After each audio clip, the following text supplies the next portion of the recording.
لله رب العالمين وأصلي وأسلم على أشرف الأنبياء والمرسلين وعلى آله وصحبه أجمعين أما بعد فقد قال الله تعالى في كلامه القديم والفرقان الحميد بسم الله الرحمن الرحيم فلما قضينا عليه الموت ما دلهم على موته إلا دابة الأرض تأكل من سأته فلما خر تبينت الجن أن لو كانوا يعلمون الغيب ما لبثوا في العذاب المهين صدق الله مولانا العظيم قال نبينا وحبيبنا وشفيعنا وقائدنا وأسوتنا محمد رسول الله صلى الله عليه وسلم من أحب لقاء الله أحب الله لقاءه أو كما قال عليه الصلاة والسلام அளவற்ற அருளாளன் நிகரில்லா அன்புடையவன் இல்லாமல்ல அல்லாஹுவை போற்றி புகழ்ந்தவனாக உயிரிடும் மேலான முஹம்மது ரசூலுல்லாஹி ஸல்லல்லாஹு அலைஹி வஸல்லம் அவர்கள் மீதும் அவர்களின் பரிசுத்தமான தோழர்கள் குடும்பத்தினர்கள் உம்மத்தினர்கள் நம் அனைவர்கள் மீதும் அல்லாஹுவின் பேரருளும் பெரும் கருணையும் வந்து சேரட்டுமாக. அல்லாஹ் ரப்புல் ஆலமீன் அல்லாஹு தஆலா இன்றைய தினம் நாம் ஓதிய கேட்ட அனைத்து இறைவசனங்களுக்கும் நிறைவான நல்ல கூலி அல்லாஹ் வழங்கி அருள் புரிவானாக. ரமலானுடைய காலங்களை பாக்கியமானதாக கழிப்பதற்கு அல்லாஹ் தௌஃபீக் செய்வானாக. முழுமையான உடல் ஆஃபியத்தையும் பூரணமான உடல் சுகத்தையும் பரிபூர்ணமான ஷிஃபாவையும் அல்லாஹ் நமக்கு வழங்குவானாக. நம்மிலிருந்து மரணித்துவிட்ட மௌத்தாக்களினுடைய கபரை அல்லாஹ் விசாலமாக்கி வெளிச்சமாக்கி அல்லாஹு தஆலா அவர்களுடைய மறுமை வாழ்க்கையை அல்லாஹ் சிறப்பானதாக அல்லாஹ் வைப்பானாக. மருத்துவமனை கஷ்டங்கள் சிரமங்கள் போன்ற எல்லா விதமான நோய் நொடிகளை விட்டும் பெரும் ஆபத்துக்களை விட்டும் கொடிய நோய்களை விட்டும் அல்லாஹ் நம்மையும் நம் குடும்பத்தையும் அல்லாஹு தஆலா பாதுகாப்பானாக. கண்ணியமிக்க முஃமினீன்களே, அல்லாஹ்வுடைய நல்லடியார்களே, இன்று ஓதப்பட்ட சூறாக்களில் சூரா சபா என்ற சூரா, இந்த சூறாவிலே நபியுல்லாஹ் சுலைமான் அலைஹிஸ்ஸலாம் அவர்களுடைய வரலாற்றையும் அவர்களுடைய தந்தை தாவூத் அலைஹிஸ்ஸலாம் என்ற இரண்டு நபிமார்களுடைய வரலாற்றை அல்லாஹ் குறிப்பிடுகிறான். தாவூதினுடைய குடும்பத்தினர்களே, நீங்கள் அல்லாஹ்வுக்கு ரொம்ப நன்றி செய்யுங்க அப்படின்னு அல்லாஹ் குறிப்பிடுறான். ஏன்னா அல்லாஹு தஆலா தாவூத் அலைஹிஸ்ஸலாத்திற்கும் சரி சுலைமான் அலைஹிஸ்ஸலாத்திற்கும் சரி அவ்வளவு நிஅமத்துக்களை அருள்கொடைகளை அல்லாஹு தஆலா கொட்டி கொடுத்தான். அதனால் அல்லாஹு தஆலா சொன்னா அந்த குடும்பம் உண்மையில் நன்றி கடன் செய்வதற்கு கடமைப்பட்டிருக்கிறது. எனவே நிறைய நன்றி செய்யுங்க. உண்மையில நபிமார்கள்ல இந்த ரெண்டு பேர்களும் ரொம்ப வித்தியாசமான வாழ்க்கையை கொண்டவங்க. நபியாகவும் இருந்தாங்க, அதே சமயத்தில் அவர்கள் ஆட்சியாளர்களாகவும் இருந்தாங்க. அல்லாஹ் நபித்துவத்தையும் ஆட்சியையும் ஒரு சேர கொடுப்பது என்பது ரொம்ப அரிதிலும் அரிதானது. எல்லா நபிமார்களுக்கும் அல்லாஹு தஆலா அப்படி கொடுக்கிறதில்லை. சில நபிமார்களுக்கு அல்லாஹு தஆலா நபித்துவத்தை மட்டும் கொடுப்பான், ஆட்சியை கொடுக்க மாட்டான். ஆனால் சுலைமான் அலைஹிஸ்ஸலாம் அப்படி இல்லை. நபிமார்கள்ல இருந்து ரொம்ப வித்தியாசமானவங்க. அவங்களுடைய தந்தையாக இருக்கட்டும் தாவூத் அலைஹிஸ்ஸலாம், அவர்களுக்கு அல்லாஹு தஆலா ஆட்சியை கொடுத்தான், அதிகாரத்தை கொடுத்தான், நபித்துவத்தை கொடுத்தான். ஆனா இதை தாண்டி தாவூத் அலைஹிஸ்ஸலாத்தினுடைய குரல் வளம் இருக்குது பாருங்க. எண்ணற்ற அருள்கொடைகள் அல்லாஹ் கொடுத்தான். அதுல குரல் வளம் ரொம்ப முக்கியமானது. அவங்க திக்ர் செய்ய ஆரம்பிச்சாங்கன்னு சொன்னா அவங்களோடு சேர்ந்து பறவைகளும் மலைகளும் சேர்ந்து திக்ர் செய்யும். யா ஜிபாலு அவ்விபி மஅஹு வத்தைர். அல்லாஹ் குர்ஆன்ல சொன்னா, மலைகளே நீங்கள் தாவூதுடன் சேர்ந்து திக்ர் செய்யுங்கள், பறவைகளே நீங்களும் தாவூதுடன் சேர்ந்து திக்ர் செய்யுங்கள் என்று அல்லாஹ் தஆலா சொன்னான். இப்படி தந்தைக்கு அல்லாஹ் தஆலா நிறைய நிஅமத்துக்கள் அல்லாஹ் கொடுத்தது போல மகன் சுலைமான் அலைஹிஸ்ஸலாத்திற்கும் அல்லாஹ் அதை தாண்டி நிஅமத்துக்கள் அல்லாஹ் தஆலா கொடுத்தான். குறிப்பிட்ட ஆட்சியை தான் தாவூத் அலைஹிஸ்ஸலாத்திற்கு கொடுத்தான். ஆனா சுலைமான் அலைஹிஸ்ஸலாத்தினுடைய ஆட்சி இருக்குது பாருங்க, முழு உலகத்தையும் ஆட்சி செய்தவர் சுலைமான் அலைஹிஸ்ஸலாம். அல்லாஹ் முழு உலகத்தையும் ஆட்சி செய்த ஒரு நபி அல்லாஹ் தஆலா நமக்கு உதாரணமாக அல்லாஹ் குர்ஆன்ல காட்டுறான். காரணம், அல்லாஹ்ட்ட அவர் கேட்ட ஒரு துஆ தான், ரப்பி ஹப்லி முல்கல் லா யன்பகி லி அஹதின் மின் பஅதி. யா அல்லாஹ், எனக்கு பின்னால் யாரும் செய்ய முடியாத ஒரு ஆட்சியை எனக்கு தரணும்னு அல்லாஹ்ட்ட கேட்டான். முழு உலகத்துல அல்லாஹ் ஆட்சியை கொடுத்தான் என்பதை தாண்டி ஜின்னுகள் அவர்களுக்கு கட்டுப்படும், பறவைகள் உயிரினங்களுடைய பாஷை ஆசைகளும் அவைகளும் அவர்களுக்கு கட்டுப்படும். அதுபோல சுலைமான் அலைஹிஸ்ஸலாத்திற்கு உச்சகட்டமாக இதுவரைக்கும் யாருக்கும் கொடுக்காத பெரிய நியமத் என்னன்னா, காற்று சுலைமான் நபிக்கு கட்டுப்படும். அல்லாஹ் தஆலா சூரா சபால் அல்லாஹ் தஆலா சொன்னா, "வலி சுலைமான ரீஹ ஆசிபத்தன் தஜ்ரி பி அம்ரி உதுவுஹா ஷஹர்." சுலைமான் அலைஹிஸ்ஸலாத்திற்கு நம்ம காற்றை கட்டுப்பட வைத்தோம். காற்றுக்கு அவர் உத்தரவு போடுவாரு. கிட்டத்தட்ட ஒரு 3000-4000 கிலோமீட்டர் தூரத்தினுடைய பாதையை கிட்டத்தட்ட ஒரு காலை நேரத்தில் கடந்து போயிடுவார் காற்றினுடைய அந்த கட்டுப்படுதலினால். அவ்வளவு தூரத்திற்கு அல்லாஹ் சுலைமான் அலைஹிஸ்ஸலாத்திற்கு அல்லாஹ் கொடுத்தா விசாலமான ஆட்சி. உண்மையில் நம்ம படிக்க வேண்டிய ஆட்சிகள்ல வரலாறுகள்ல சுலைமான் அலைஹிஸ்ஸலாம் ரொம்ப வருஷம் எல்லாம் வாழல. ஒரு 53 வருஷம் தான் சுலைமான் அலைஹிஸ்ஸலாம் வாழ்ந்தாங்க. நமக்கு இவ்வளோ பெருசா கேள்விப்படுற இந்த வரலாறு, இவ்வளோ பெரிய ஆட்சி செஞ்சிருக்கிறாங்கன்னு கேள்விப்படுற இந்த வரலாறு, 13 வயசுல ஆட்சியில் வந்து உட்கார்றாங்க, 53 வயசுல மௌத். சுலைமான் அலைஹிஸ்ஸலாம் வாழ்ந்த காலங்கள் அவ்வளவு குறைவுதான். இந்த குறைவான காலகட்டத்தில் அவர்கள் செய்த மகத்தான ஒரு காரியங்கள்ல ஒரு வேலை தான் பைத்துல் முகத்தஸினுடைய கட்டுமான பணி. உலகத்தினுடைய 2வது பெரிய பள்ளிவாசல், முஸ்லிம்களுடைய கிப்லா. இன்னைக்கு எந்த பைத்துல் முகத்தஸ் பிரச்சனைக்குரியதாக ஆக்கப்பட்டிருக்கிறதோ, யூதர்களும் எனக்கு சொந்தம் என்று சொல்கிறார்கள், கிறிஸ்தவர்களும் எங்களுக்கு தான் பைத்துல் முகத்தஸ் சொந்தம் என்று சொல்கிறார்கள், முஸ்லிம்களும் நாங்களும் எங்களுக்கான கிப்லா என்று நாம் சொல்கிறோம். எல்லாரும் கொண்டாடுகிற சாலமன் என்று சொல்லுவார்கள். சுலைமான் அலைஹிஸ்ஸலாம் சாலமன் ஆலயம் என்று அவர்கள் சொல்கிறார்கள். சுலைமான் நபி கட்டியதுங்கிறத யூதர்களும் ஏற்றுக்கொள்றாங்க. சுலைமான் அலைஹிஸ்ஸலாம் அவர்களால் கட்டப்பட்ட அந்த பைத்துல் முகத்தஸ் ஆட்சி கட்டில ஏறியதிலிருந்து பணி ஆரம்பித்தது தாவூத் அலைஹிஸ்ஸலாம். வாப்பா ஆரம்பிக்கிறாங்க. வாப்பா ஆரம்பிச்சு பணிகள் நிறைவடையாம அதை அப்படியே தொடர்ந்து பைத்துல் முகத்தஸுடைய பணிகளை கையில் எடுக்கிறாங்க சுலைமான் அலைஹிஸ்ஸலாம். அல்லாஹ் தஆலா சூரா சபால அந்த பைத்துல் முகத்தஸுடைய கட்டுமான பணியை அல்லாஹ் சொல்லிட்டு வரான்.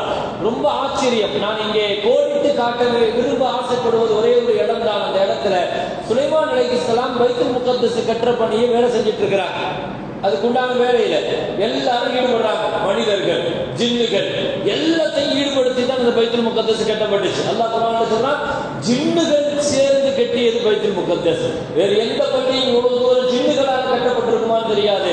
ஆனா பைத்துல் முகத்தஸுடைய தனி வரலாறு. ஒரு பெரிய கண்ணாடி கூண்டுக்குள்ள போய் சுலைமான் அலைஹிஸ்ஸலாம் உட்கார்ந்துருவாங்க. ஏன்னா சுலைமான் நபிக்கு மட்டும்தான் ஜின்னுகள் கட்டுப்படும். அல்லாஹ் ஜின்னுகளை அல்லாஹ் வசப்படுத்தி கொடுத்திருந்தான். அவர் போய் என்ன செய்வார்னா, ஒரு பெரிய கண்ணாடி கூண்டுக்குள்ள போய் ஒரு அசா பிடிச்ச மாதிரி அசாவை பிடிச்சிட்டு உட்காருவார். அப்ப ஜின்னுகள் எல்லாம் வேலை செய்யும். அல்லாஹ் குர்ஆன்ல சொல்றான், يعملون له ما يشاء. ஜின்னுகள் வந்து அவருக்காக வேலை செய்யும். மினல் ஜின்னி மன் يعمل بين يديه. அவருக்கு முன்னால் அல்லாஹ் கட்டுப்பட்டு அல்லாஹ்வுடைய நாட்டப்படி சுலைமான் நபிக்காக ஜின்னுகள் வேலை செய்தது என்று அல்லாஹ் இந்த ஓதப்பட்ட வசனத்துல சொல்றான். சரி, இப்போ என்னன்னா வேலை நடந்துகிட்டு இருக்குது. பைத்துல் முகத்தஸுடைய வேலை கிட்டத்தட்ட பெரும்பகுதி வேலையை முடிச்சிட்டாங்க. பள்ளிவாசல சிறப்பு விழா நடத்தினாங்க. கிட்டத்தட்ட பெரிய விருந்து வச்சாங்க. 30,000 ஆடுகளை அறுத்தாங்க, 12,000 ஒட்டகங்களை அறுத்தாங்க. அடுத்து ஒரு பெரிய பள்ளிவாசலுடைய திறப்பு விழா வைக்கிறாங்க. இன்னும் சில பணிகள் பாக்கியாக இருக்கிறது. எனவே பள்ளியினுடைய திறப்பு விழா முடிந்ததற்கு பின்னால மஸ்ஜிதுகளினுடைய அதனுடைய மற்ற மராமத்து பணிகள் நடந்துட்டு இருக்கு. கம்ப்ளீட் ஆகிற பணிகள் நடந்துட்டு இருக்கு. ஆனால் வேலை முழுசா முடியறதுக்குள்ள சுலைமான் அலைஹிஸ்ஸலாத்தினுடைய வாழ்க்கை முடியுது.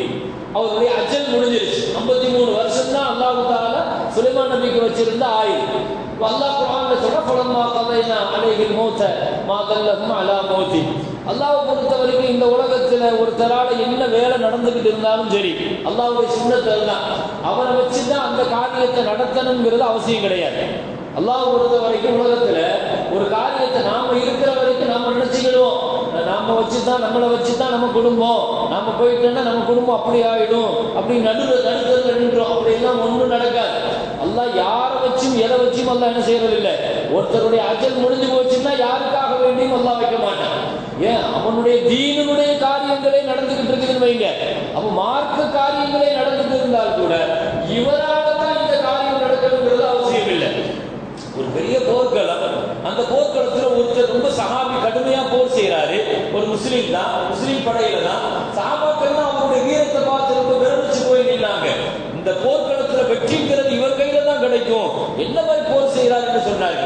ஸல்லல்லாஹு அலைஹி வஸல்லம் போய் சொன்ன உடனே நபி ஸல்லல்லாஹு அலைஹி வஸல்லம் சொன்னாங்க, தெரியுமா யா ரசூலுல்லாஹ், இந்த போர்க்களத்துல ஒருத்தர் கடுமையா போர் செய்யறாரு, ஸல்லல்லாஹு அலைஹி சொன்னாங்க இன்னஹு மின் அஹ்லின் நார், அவர் நரகவாசி அப்படின்ட்டாங்க ஸல்லல்லாஹு அலைஹி. முஸ்லீம்களோடு போர் செய்கிறார், முஸ்லீம் படையில் போர் செய்கிறார். ஆனால் ஸல்லல்லாஹு அலைஹி அவர் நரகவாசிட்டாங்க. ரசூலுடைய சொல்லு பொய்யாகாது. ஒருத்தர் பின்னாலேயே போய் அவருக்கு பின்னால போய் பார்க்கிறார், இவரை ஏன் ரசூலுல்லாஹ் நரகவாசின்னு சொன்னாங்க? ஏன்னா சஹாபாக்கள் அது கலக்கம் சொல்லணுமா இல்லையா உம்மத்துக்கு? பின்னால போய் பார்க்கிறாங்க. இவர் கடுமையா போர் செஞ்சு வீர தீரத்தோடு போனார். ஒரு கட்டத்தில் எதிரில் ஒருத்தர் அவருடைய கையை வெட்டுறான், அந்த முஸ்லீமுடைய கையை வெட்டுறான்.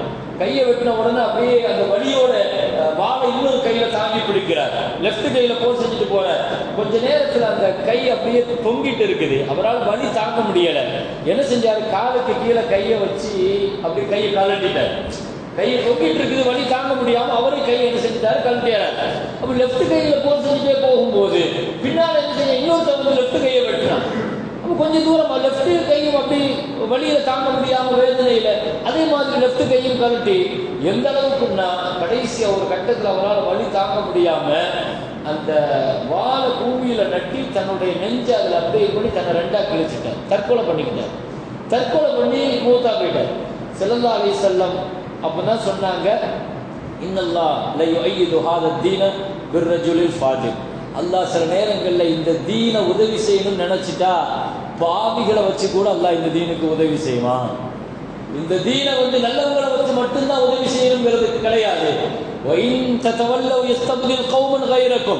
நீங்க இந்த தீனுக்கு ஒழுங்கா உதவி செய்வதாக இருந்தால் செய்யுங்கள், இல்லைன்னா உங்களை பூரா அழிச்சிட்டு மாத்திட்டு வேற ஒரு சமுதாயத்தை அல்லாஹ் கொண்டு வருவோம் குர்ஆன்ல சொல்லு.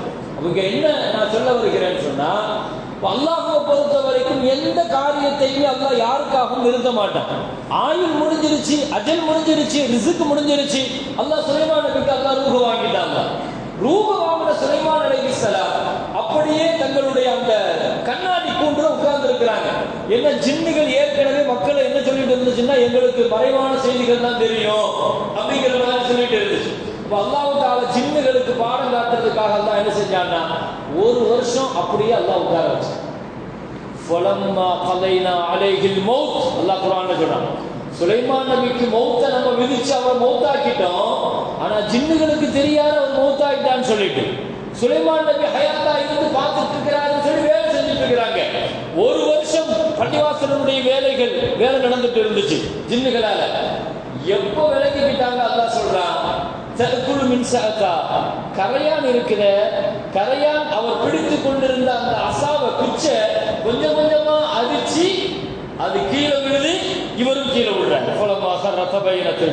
அப்பதான் ஜின்னுகளுக்கு தெரிஞ்சிச்சு, ஓ இவர் எப்பவோ மௌத்தா போயிட்டாரு. வந்து அந்த கரையானுடைய துகள்களை ஆராய்ச்சி பண்ணி பார்த்துட்டு ஜின்னுகள் சொன்னதாம், இவர் இறந்து போய் ஒரு வருஷம்ல ஆயிடுச்சு, அப்ப ஒரு வருஷமா இவர் மௌத்தா போய் நம்மள வேலை வாங்கிட்டாரு அப்படின்னு ஜின்னுகள் சொன்னாங்க. அப்போதான் தெரிஞ்சிச்சு ஜின்னுகளுக்கு மறைவான செய்திகள் கிடையாது. இந்த வரலாறு அல்லாஹ் சொல்றான். இந்த வரலாற்றில் நாம் பெற வேண்டிய ஒரு 2-3 பாடங்கள் இருக்குது பெருமக்களே. முதலாவது, சுலைமான் அலைஹிஸ்ஸலாம் கட்டிய பைத்துல் முகத்தஸ். பள்ளிவாசலை கட்டி முடிச்சுட்டு இந்த பைத்துல் முகத்தஸுக்காக 5 துவாவை கேட்டாங்க சுலைமான் அலைஹிஸ்ஸலாம்.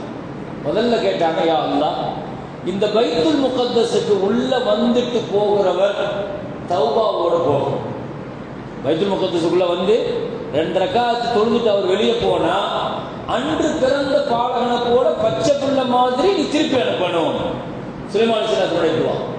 2வது கேட்டாங்க, இந்த பைத்துல் முகத்தஸுக்கு ஒருத்தர் பாதுகாப்புக்காக உள்ள வருகிறார், நீ அவர் வெளியே போகும்போது அவருக்கு பாதுகாப்பு அந்த அச்ச உணர்வு இல்லாம நிம்மதியை கொடுத்து நீ அனுப்பணும்.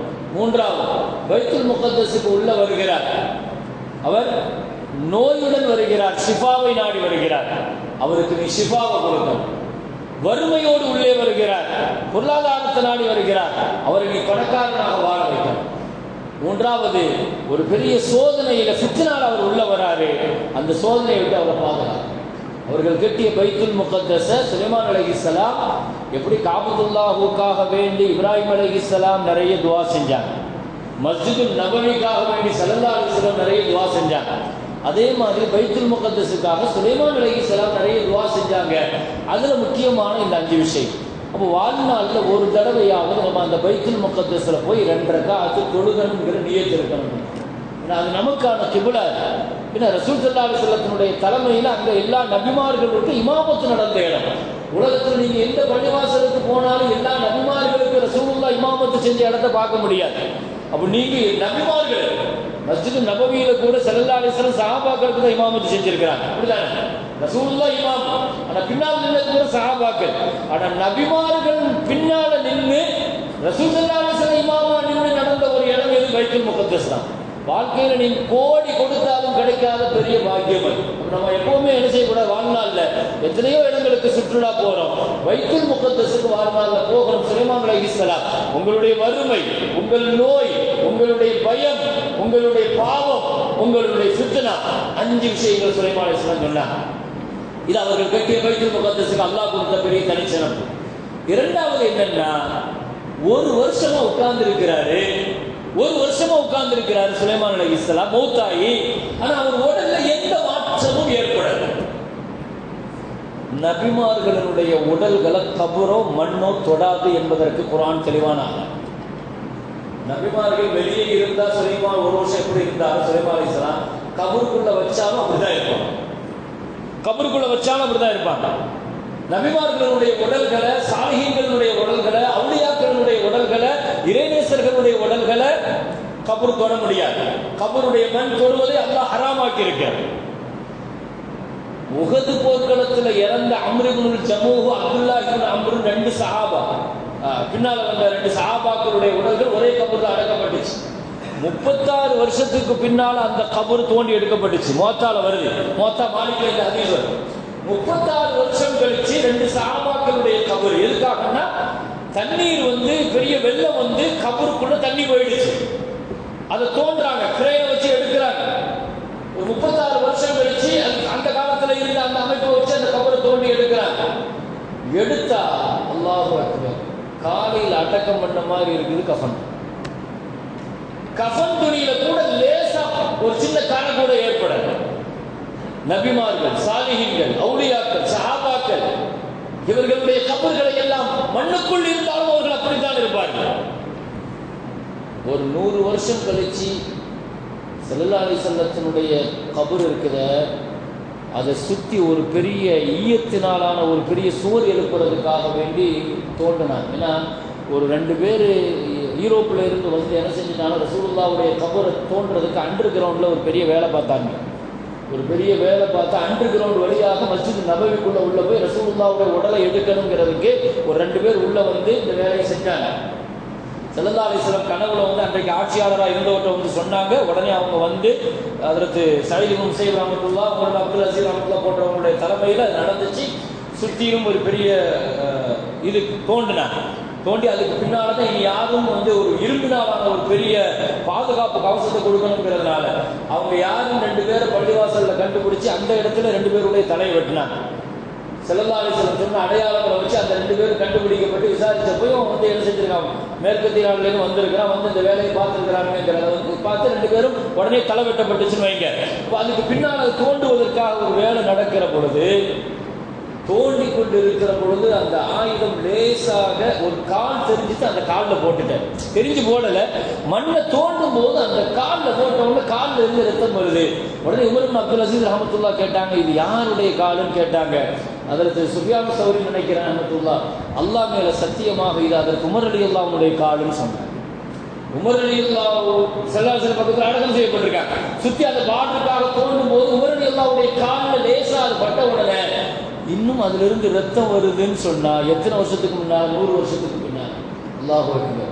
அதுக்கு பின்னால் அதை சுற்றி ஒரு பெரிய ஈயத்தினாலான ஒரு பெரிய சூர பாதுகாப்புக்கு எழுப்பிட்டாங்க அந்த கபரை சுற்றி, அந்த 3 பேர்களுடைய கபரை சுற்றி.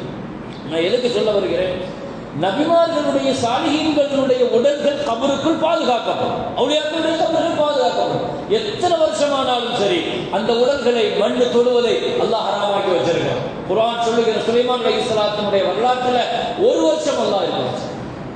இந்த வரலாறு சொல்லுகிற இன்னொரு முக்கியமான பாடம் என்னன்னா, வாழ்க்கையில நம்முடைய மரணம்ங்கிறது நல்ல அமல்கள் செஞ்சுக்கிட்டு இருக்கும்போது மூத்து வரும். இது குர்ஆன் சொல்லுகிற ஒரு பெரிய வரலாறு.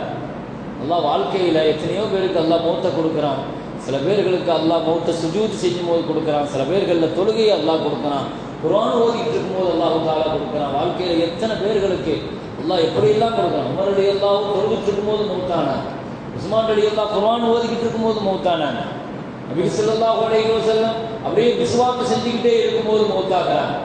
வாழ்க்கையில் நல்லமல்கள் செய்யும் போது ஸல்லல்லாஹு சொன்னாங்க, அல்லாஹ் ஒருத்தருக்கு நன்மையை நாடிட்டான்னா மௌத்தினுடைய நேரத்தில் நல்லமல் செய்கிற பாக்கியத்தை கொடுப்பான்.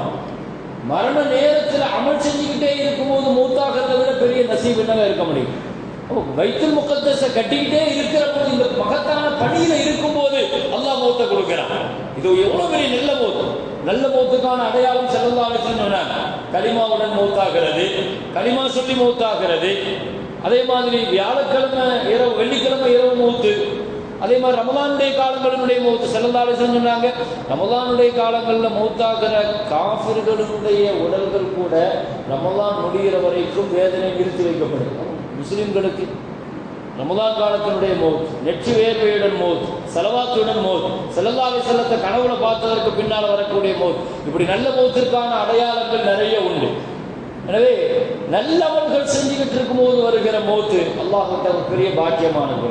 இதுவும் ஹஜ்ரத் சுலைமான் அலைஹிஸ்ஸலாத்தினுடைய வாழ்க்கையிலிருந்து நாம் பெறுகிற படிப்பினை. இதையெல்லாம் தாண்டி இன்னொரு விஷயம் அல்லாஹ் தஆலா காட்டினான். மரணம் என்பது மட்டும் அவனுடைய மறைவான செய்திகளில் உள்ளது. அதை உலகத்தில் யாரும் அதை உடைக்க முடியாது. அல்லாஹ் எந்த நேரத்தில் எப்படி மௌத்தை கொண்டு வருவான், எந்த வயசில் கொண்டு வருவான், எந்த வழியாக அல்லாஹ் தஆலா கொண்டு வருவான், உலகத்தில் அதை பற்றி பேசுவதற்கு, கொஞ்சமாவது பேசுவதற்கான இடங்கள் குர்ஆன் மட்டும்தான். அந்த ரகசியங்களை உடைக்கிறது, உலகத்தில் அந்த ரகசியங்களை உடைக்கிறதுக்கு எவ்வளவோ பாடுபட்டாங்க. லைஃப் ஆஃப்டர் லைஃப்னு நினைக்கிற ஒரு புக்கு, ரேமண்ட்ஸ் மோடிங்கிற ஒரு பெரிய மேற்கத்திய அறிஞர் எழுதின புக்கு, பெரிய மெடிக்கல் சயின்ஸில் ஒரு பெரிய ரிசர்ச் பண்ணவர். அவர் மரணத்தை பற்றி ரிசர்ச் பண்ணுறாரு. தான் ஹாஸ்பிட்டலில் நிறைய பேர்களை மரணத்தினுடைய விளிம்பு வரை கொண்டு போய் காப்பாற்றிருக்கிறார். இந்த நூல் உலகத்தில் ஒரு பிரசித்தி பெற்ற நூல். ஒரே வருஷத்தில் 30 லட்சம் பிரதி அது தீர்ந்திருக்கு. 30 லட்சம் பிரதி விற்பனையாயிருக்கு. 1975 எழுதப்பட்ட நூல்.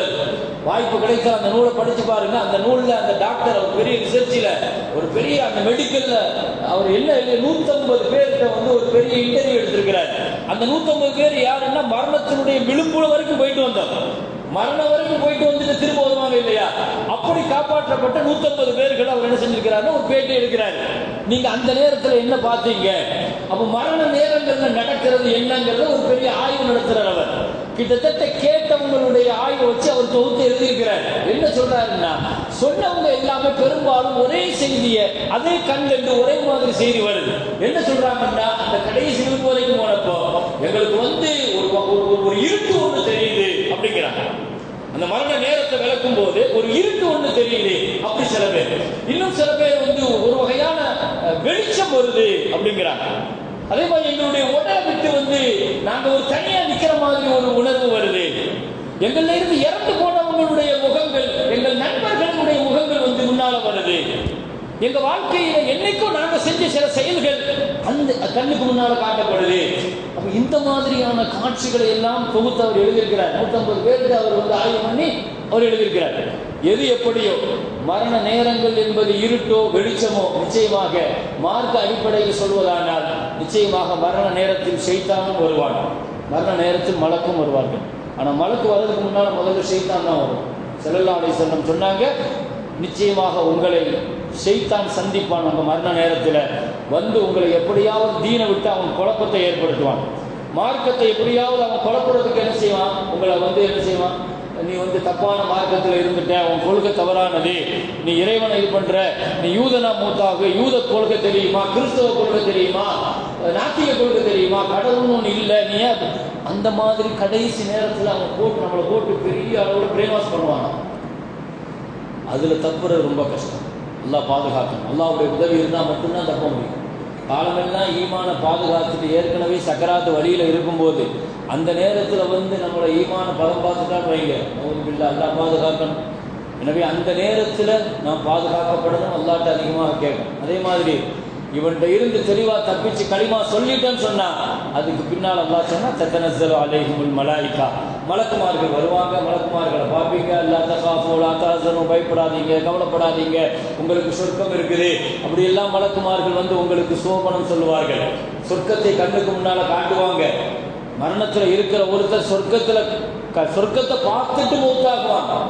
பல பேர்கள் அந்த சொர்க்கத்தை பார்க்கிற அந்த இன்பம் கண்ணியே வந்து இறந்த உடனே மேல் குத்தி நிற்குது, கண்ணியே மேல நிற்குது. என்ன, அவர் அப்படியே அந்த காட்சி அவருக்கு காட்டப்படும். மோசமானவராக இருந்தால் நரகம் காட்டப்படும், நல்லவராக இருந்தால் சொர்க்கம் காட்டப்படும். அந்த நேரத்தில் நடக்கிற நிகழ்வுகளை குறித்து குர்ஆன் பேசுகிற அளவுக்கு, ஹதீஸ் பேசுகிற அளவுக்கு வேறு எதுவும் பேச முடியாது. எனவே மரணத்தினுடைய நேரங்கள் என்பது அவ்வளவு நெருக்கடியான நேரங்கள். எனவே தான் ஸல்லல்லாஹு அலைஹி வஸல்லம் ஒவ்வொரு தொழுகையிலேயும், யா அல்லாஹ், என்னுடைய மரணத்தினுடைய ஃபித்னாவை விட்டு பாதுகாப்பு தேடுறேன்னு, அல்லாஹும்ம இன்னி அஊது பிக்க மின் ஃபித்னத்தில் மமாத் தொழுகையில் கேட்பாங்க. அத்தையாத்து முடித்த உடனே, யா அல்லாஹ், மரண நேரத்தினுடைய ஃபித்னாவை விட்டு நான் உங்கள்கிட்ட பாதுகாப்பு கேட்குறேன் என்று கேட்பார். இல்லாமல் ரப்புல் ஆலமீன் அப்படி நல்ல மரணத்தை, ஹுஸ்னுல் ஹாத்திமாவை, நல்ல முடிவை அல்லாஹு தஆலா நமக்கு தந்தருள்வானாக. மரண நேரத்தினுடைய வேதனை அல்லாஹ் லேசாக்குவானாக. அல்லாஹு தஆலா கெட்ட மரணங்கள் இருந்து அல்லாஹு தஆலா நம்மை, நம் குடும்பத்தையும் அல்லாஹ் பாதுகாப்பானாக. நல்லமல்கள் செய்து கொண்டிருக்கிற நிலையில மூத்து வருவதற்கு அல்லாஹ் தௌஃபீக் செய்வானாக. ஆகிர் தாவானா அல்ஹம்துலில்லாஹி ரப்பில் ஆலமீன்.